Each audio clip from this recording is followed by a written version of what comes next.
Hello, good evening, everybody. Okay, we're going to talk about today. Talk about the need for the dilations in the peritoneal vaginoplasty. You know, the peritoneal vaginoplasty is a new procedure, which is for us the best procedure, the procedure of choice for every trans woman. And why that? Because we get much deepness than with the peritoneal vaginoplasty. We don't have such an important need to keep on doing the dilations in the long term, and we don't have the risk we have with the peritoneal vaginoplasty in terms of losing deepness with time.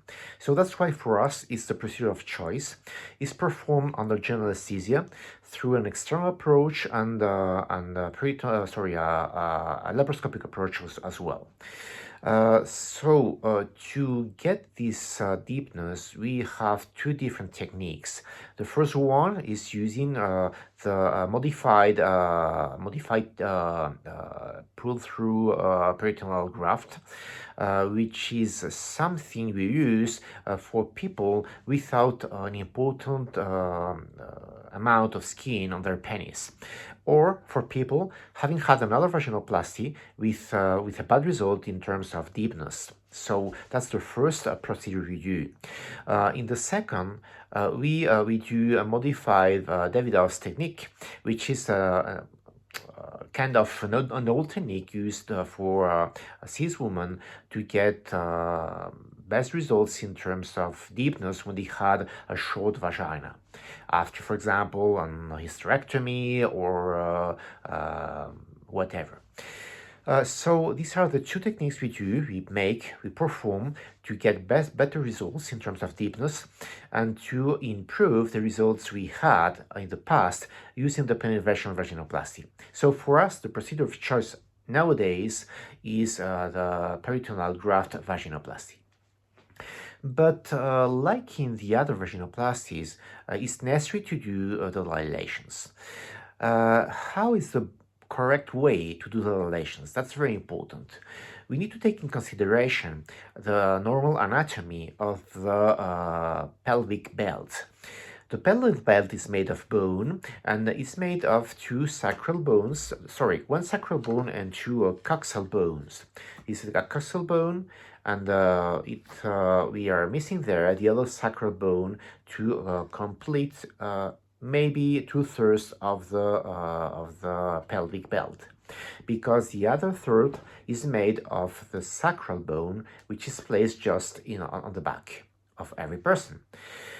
What we need to understand is the moment we enter through the external entrance of the vagina with a dilator, we're going to finally get the sacral bone, which is placed on every back of every person. So, if we don't move our hand to go towards the back of every person, to move the tip towards the belly, we are going to get only the sacral bone, and in the middle we'll find there the rectum, which is a very soft structure, and which is a structure which is at risk of having a perforation if you don't do the dilations in the proper way. So what I'm trying to explain you is the moment we are at the beginning, at the entrance of the vagina, we need to change the position of our hand, maybe 4, 5, 6 centimeters after having introduced the dilator inside the vagina, to move the tip towards the belly. Okay, that's very important. We need to move our hand back. We need to move our hand towards our back to move in this position, in this way, the tip of the dilator towards the entrance of the pelvic belt and finally towards the belly. That's very important, because if not, maybe 4, 5, 6 centimeters after having introduced the dilator inside the vagina, we'll feel a discomfort, we'll feel the need to go to the toilet to poo, and it means we're pushing towards the rectum, and we risk in this situation to have an injury of the rectum, finally a perforation, which is an important complication.